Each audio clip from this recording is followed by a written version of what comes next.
Olá, olha, se eu disser mitocôndria, a primeira coisa que vem à cabeça, quase de certeza, é energia, não é? Aquela famosa central de energia da célula.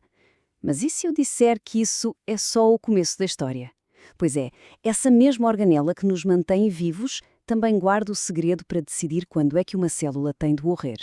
E isto leva-nos a uma pergunta fundamental, que parece simples, mas, na verdade, é super complexa. O que é que decide, no final de contas, se uma célula continua a viver ou se morre? Será que é só o acaso? Ou existe ali um comando central, uma ordem que é dada? Bem, a resposta, como já devem estar a imaginar, está bem aqui, dentro desta pequena mas poderosa organela. Então vamos mergulhar fundo nisto para entender como é que a mitocôndria não é só o motor que nos põe a funcionar, mas também o interruptor. Aquele que, com uma precisão cirúrgica, pode simplesmente desligar tudo. Ok, então vamos lá.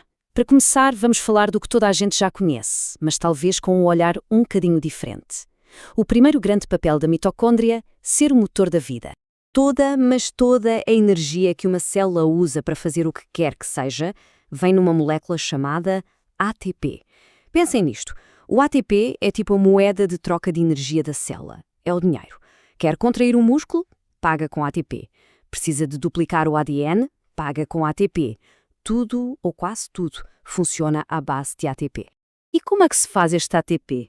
Basicamente, é um processo com 3 grandes etapas. A primeira até acontece fora da mitocôndria, lá no citoplasma.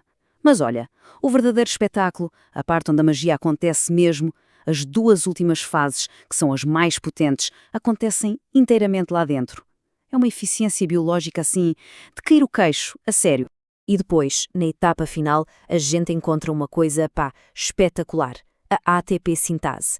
Imaginem, a sério, uma turbina de uma barragem, mas em escala molecular. É isso que ela é. Um fluxo de prótons que foi acumulado antes, passa por ela, faz a turbina girar e, pumba, fabrica ATP a uma velocidade alucinante.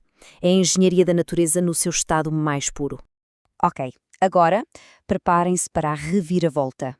Já vimos a mitocôndria como uma criadora de vida. Agora vamos ver o outro lado da moeda, o seu papel no fim programado da célula. Vamos perceber como é que a mesma organela que nos dá energia também tem o poder de nos desmontar por completo. O nome técnico para isto é apoptose, mas podem pensar nisto como morte celular programada. E a palavra-chave aqui é mesmo essa, programada. Isto não é um acidente, não é um caos. É uma demolição controlada, limpa, uma ordem de autodestruição que a célula recebe e executa. E sabem, para percebermos porque é que isto é tão importante, a analogia do prédio é perfeita.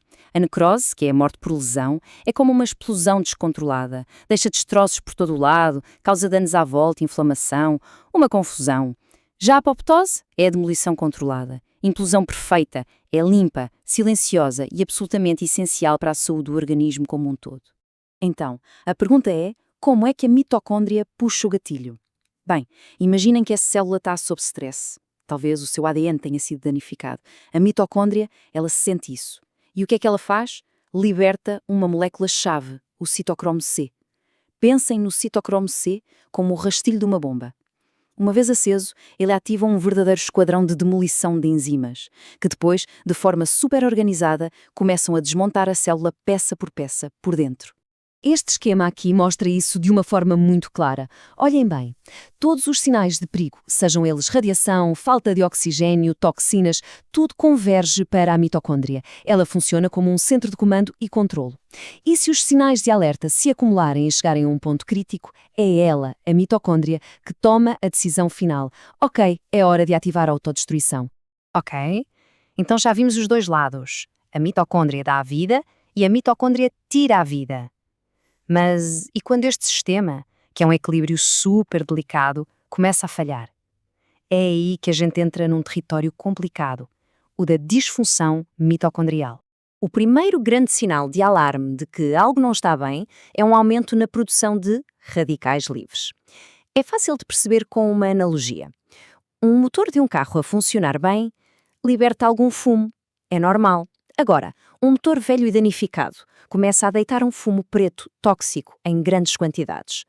Com as mitocôndrias é igualzinho. Quando estão danificadas, começam a produzir radicais livres em excesso. E o pior é que isto cria um ciclo vicioso terrível.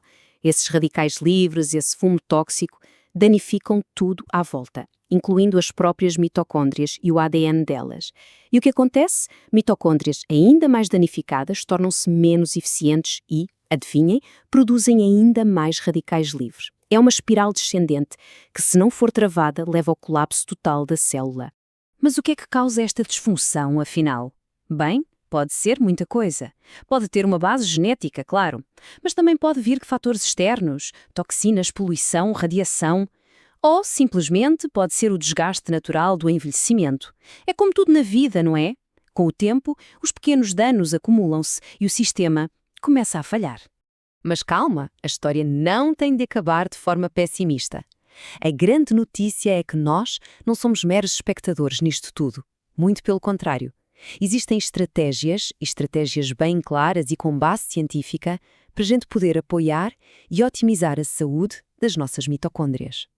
Olhem só para esta tabela. É super interessante porque mostra uma ligação direta entre sintomas que todos nós conhecemos, como a fadiga, a fraqueza e a saúde das mitocôndrias.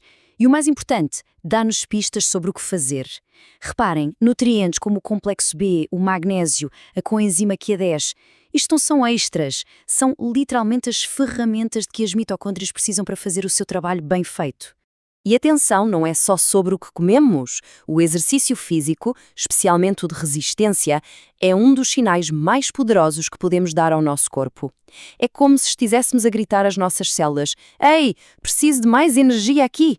E qual é a resposta do corpo? Ele constrói mais mitocôndrias. É isso mesmo, cria novas. É como se estivéssemos a instalar mais centrais elétricas por todo o sistema. Agora, um ponto que pode parecer contraintuitivo. Sabiam que um bocadinho de stress, do stress certo, pode ser benéfico? Práticas como o jejum, por exemplo, criam um desafio para as células. E isso força as mitocôndrias a adaptarem-se. Elas tornam-se mais eficientes, mais fortes e até fazem uma limpeza interna, livrando-se das partes que já não funcionam bem. É, na prática, um verdadeiro upgrade para o sistema energético. No final de contas, tudo se resume a isto. A mitocôndria está ali, no centro do jogo, a tomar decisões a cada momento que nos levam ou para a vitalidade ou para o declínio. E a pergunta que fica a pairar no ar é esta.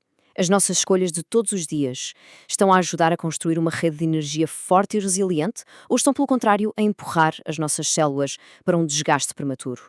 A resposta a esta pergunta, bem, essa resposta pode muito bem definir a forma como vamos viver e envelhecer.